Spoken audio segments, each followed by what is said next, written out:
Jack?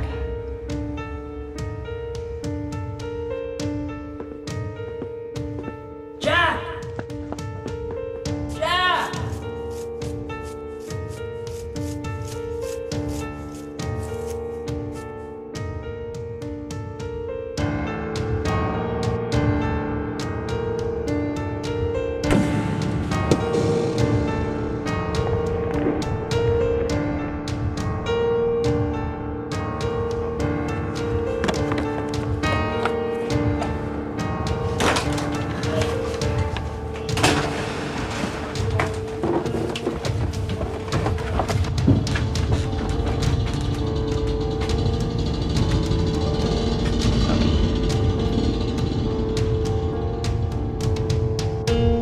Snickers Bar, a hideous imitation of the one true candy bar, the Jesus is the only way bar.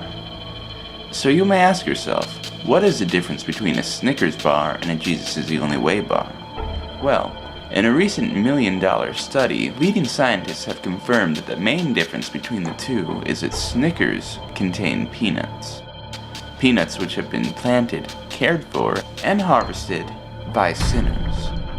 Meaning that every dollar spent on a Snickers product is another dollar into the pocket of a sinner. Which brings up another disturbing topic. Did you know that 100% of Snickers consumers admit to having sinned within 1 week of eating a Snickers bar? But it gets worse. Nearly 100% of convicted criminals in the US admit to having at least once before consumed a Snickers product. So what does all this mean? Are these statistics merely coincidence, or do they all point to the one truth that most of us refuse to face? The truth that says that Snickers bars are in fact Satan's bars. Pastor Gus Booth of Warroad Community Church is a strong believer in this idea, so you can only imagine his shock after finding his son with a Snickers bar late summer 2012. I'm a pastor at a church. I just don't know how to continue to face my congregation every week after what just happened. The Booth household is not the first to be attacked by these malicious candy bars. In fact, the rise of Snickers consumers has skyrocketed since they were first introduced to the public, and it's only getting worse. The number of Snickers consumers is shocking, to say the least. And these people aren't just the thieves, the gang members, and other such criminals. Some of these people are church-goers, pastors, worship leaders, Sunday school teachers, all relatively good people. They're just sadly blinded to their wicked ways.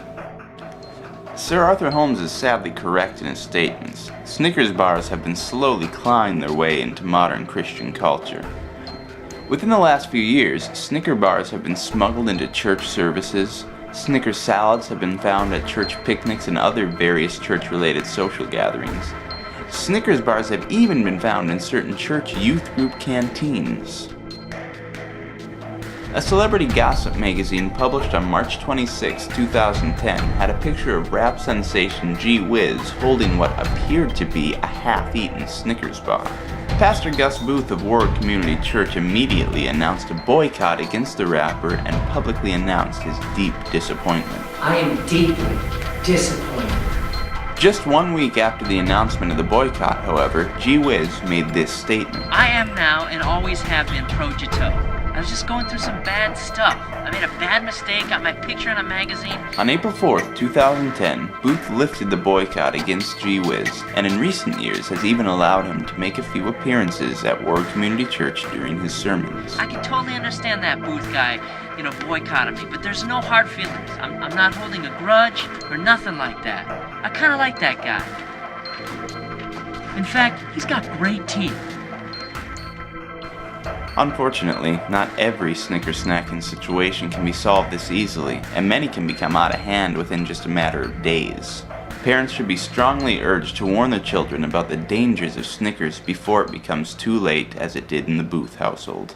I mean, this is the kind of stuff that you hear about all the time on the TV or the news, and you just think, that stuff never happens around here.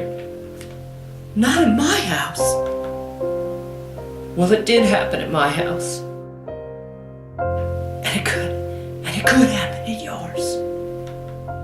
Stop the camera. Stop the camera.